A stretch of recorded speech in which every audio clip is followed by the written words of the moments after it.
Hey everyone, welcome back to Toasty TCG. In today's video, I've got my post-Banlist Kashtira deck profile. I just went 3-1 with tonight. Tonight I played against Yubel Unchained, a Chimera, Illusion, Fiendsmith, Runic, Rose Dragon, and Tempai. My only loss tonight was to the Runic player. Deck worked pretty well, about as well as I expected. Of course, it's just like cut 2 Prosperities and Appaloosa, and I made like some changes. For the most part, I like everything. There's some things that like I might like move around a little bit now that I didn't really consider, but otherwise, list worked pretty perfect.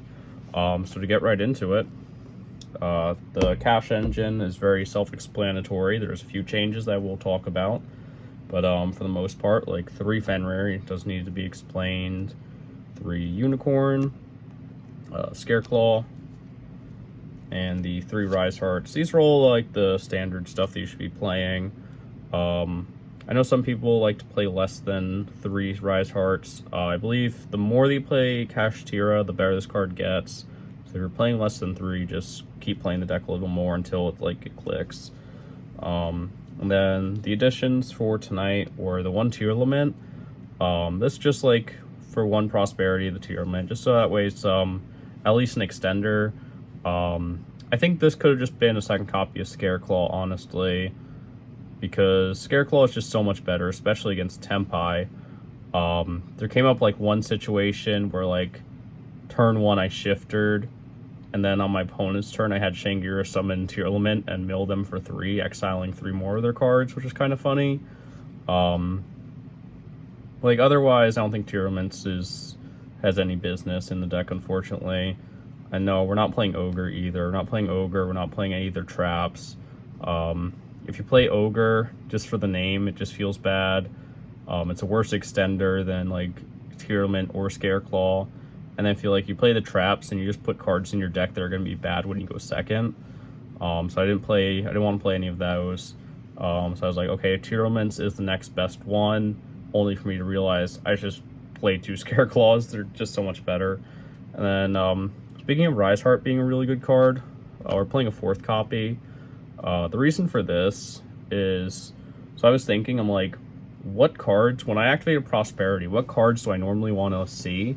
And I'm thinking, okay, I want to see side deck cards, and I want to see, going first, I typically want to see, like, my extenders, or like something to play through hand traps if I have everything. So 9 out of 10 times, if I don't have Rise Heart and I reveal Rise Heart off a Prosperity, I'm taking the Rise Heart because it's one of the best starters / extenders in the entire deck. Like, of course you can argue that being Unicorn, since Unicorn, like, 1 card combos the whole thing, but the difference is if Unicorn eats an Ash, Imperm, Veiler, Ghost Mourner, anything like that, then it's dead in the water, and now it's taking up a spot on your board, right? Whereas Rise Heart banishes for cost.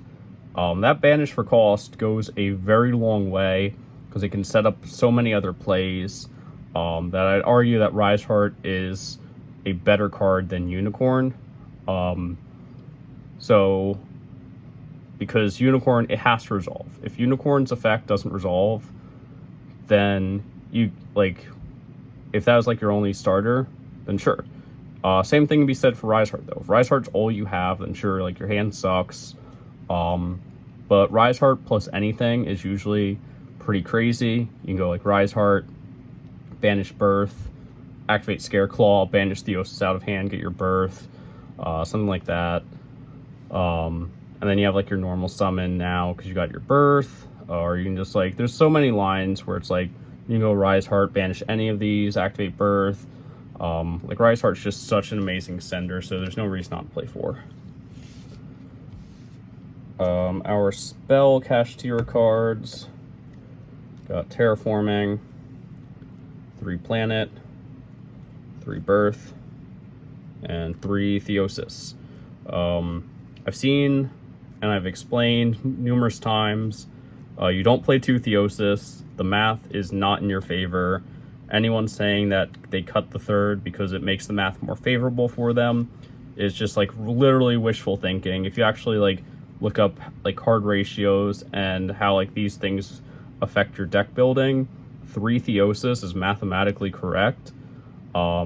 Because you're only if you cut like a Theosis, you only lower the chance of seeing 2 Theosis by like a super slim amount, but you lower the chance of seeing 1 Theosis significantly more.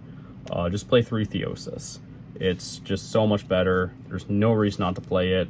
Like if you're saying like, oh, I'm just afraid of opening 2, the math literally is not in your favor. Onto our hand trap lineup. Of course, 3 shifters, 3 ash, 3 imperm. Playing 2 bell. At one point I was probably playing 3. The reason for this is a lot of people don't respect bell right now because they think it's not in the format. I think it's a phenomenal card right now. No one's playing crossout for it either. Like anyone that's playing crossout doesn't have bell, so it's like it's super safe, it's very impactful, and just no one's prepared for it.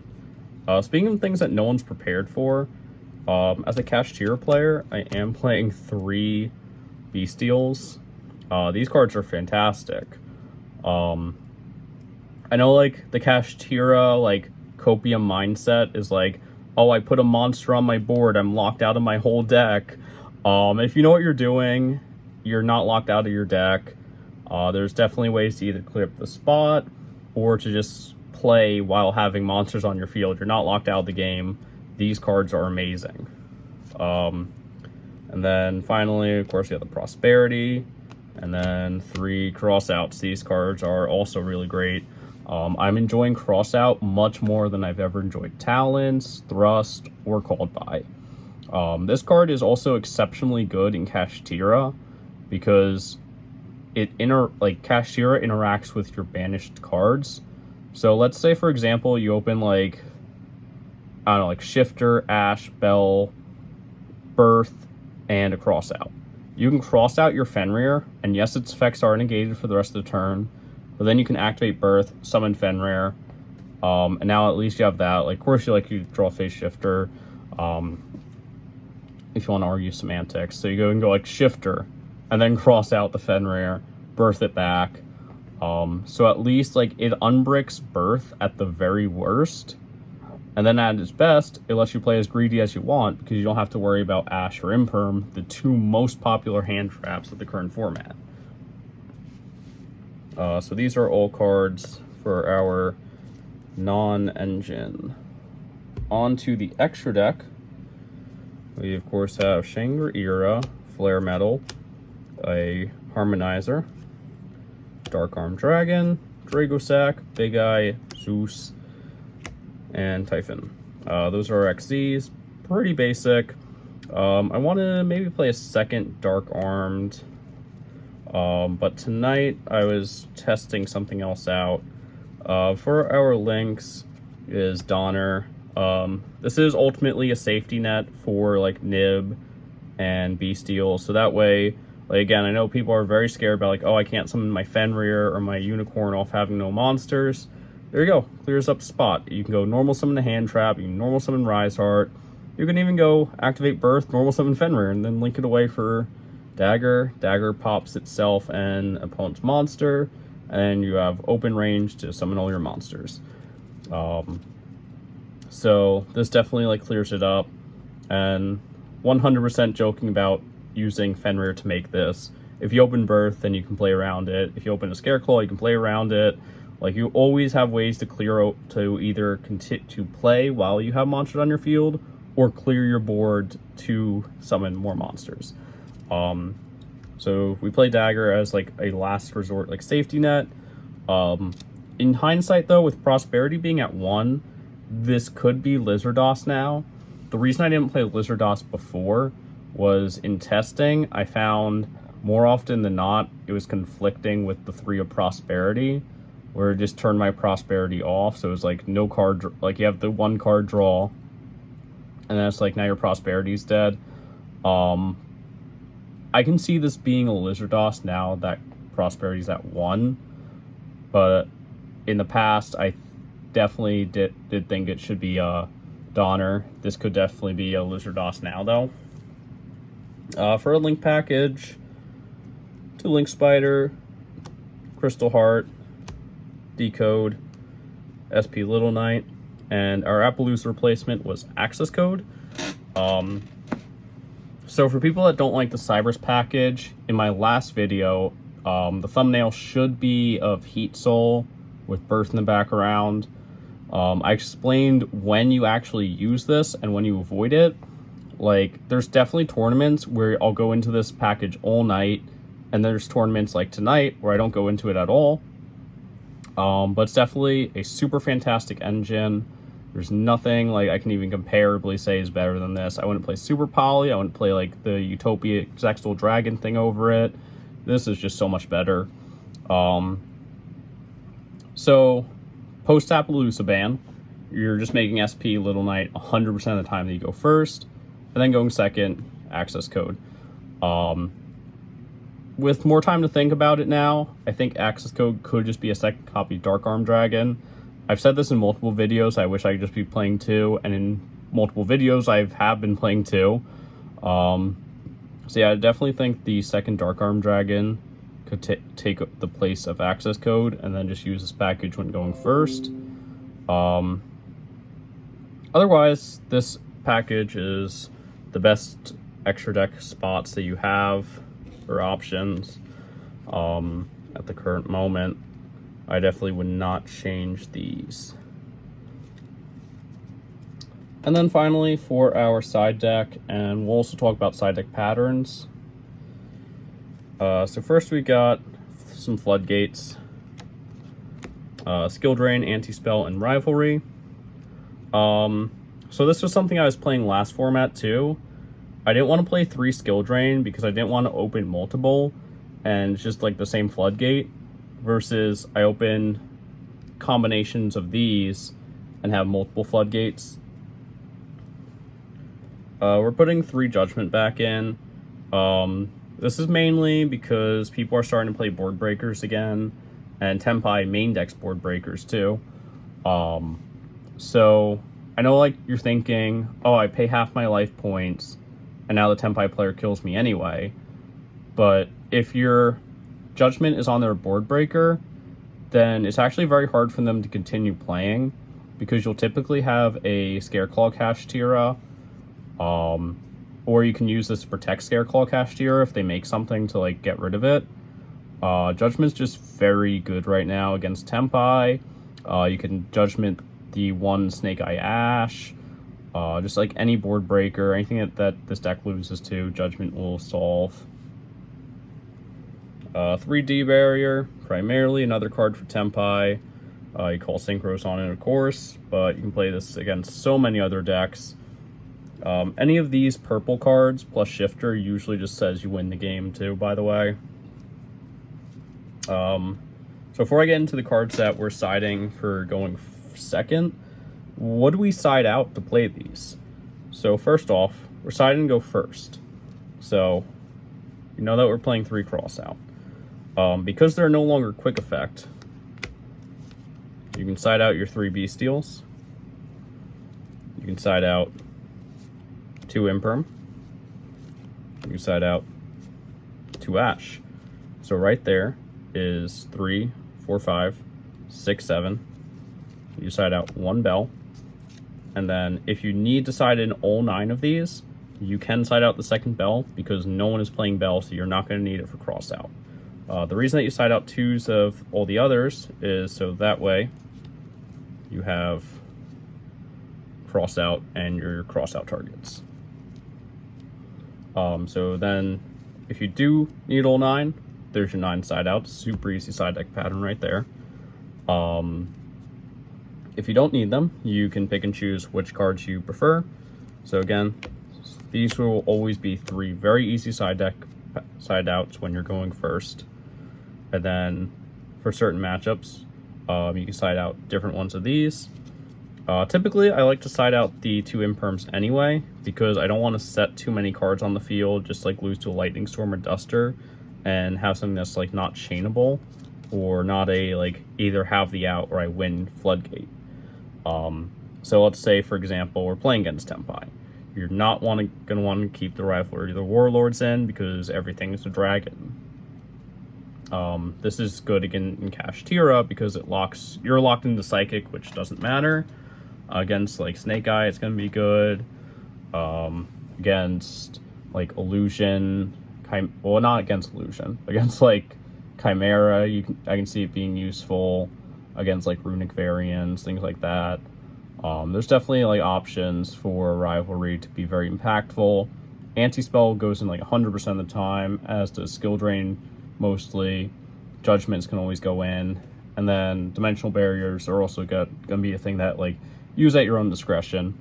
So it's very easy to side in all 9 if you need to, and then again use your own discretion like with what cards you keep in if you don't side all 9 of them in. So there's your side deck pattern for when you are siding to go first. And now on to the going second cards. And if you like this type of content, let me know what you think about like talking about the side deck patterns, what your thoughts are. Like the video, subscribe to the channel. I think I'm like 20 away from 200 subscribers, so if you subscribe, it'll definitely be very appreciated and help me get one more step closer to my next goal. So anyway, we have 3 Mulch Armies and 3 Nibiru's. So the reason that there's no Drool in this side deck, or in this deck at all, is initially I didn't mind playing Drool. I've had, like, Drool's been in my side deck, it's been in my main deck. I played Drool a lot in Kashtira. Of course it conflicts with Dimension Shifter, but now it also conflicts with Mulch Army. So that was actually kind of like this is like, as far as Drool goes for me, point. It was kind of just the breaking point where I was like, okay, it's bad if I open it with Shifter, it's bad if I open it with Mulch Army. And Mulch Army, I've been testing in and out, and I definitely think I prefer it. I definitely think I can prefer it over playing Drool. But yeah, I think like as long as Shifter's legal, then Mulch Army and Drool are going to be those things where you either choose Mulch Army or choose Drool. I don't think you can play Shifter, Mulch Army, and Drool in one deck. I think that's you're asking for too many hand traps that you're just going to have issues with. And then the 3 Nibiru's, again, you have so many ways to like play even with monsters on your field that like there's no excuse not to play Nibiru this format. The card is super good. And then side deck for this. So this one's very straightforward. I'm pretty sure you can already figure out 3 cards that go out. You side out your 3 crossouts right away. Easy. These are a 100% like, or at least like a 99% like you swap your crossouts for your Mulch Armies almost every single match. And then if you're siding in your Nibs, you can go 1 Imperm, 1 Bell, 1 Ash. That way, so like Nib's gonna be like, if you're siding a Nib, of course, like you want to see it, so you're playing 3 of it, of course. There's no like negotiating that. And then you side out 1 of each of these, so that way your hand trap lineup is as diverse as possible. That way, if they have cross out, and like, so say you open like 2 Imperms, if they have cross out, you're not like, oh, well, this card sucks now. My second Imperm's useless. Versus if it was like an Imperm and a Nib, an Imperm and an Ash, a Bell, things like that. So that way it just gives your hand trap lineup more flexibility and ability to play around cross out. So those are your 6 side outs for when you are going second and what you are siding them in place of. But yeah, that is my Kashtira profile. Again, the only changes I think I would make is cutting tier elements for a second Scareclaw.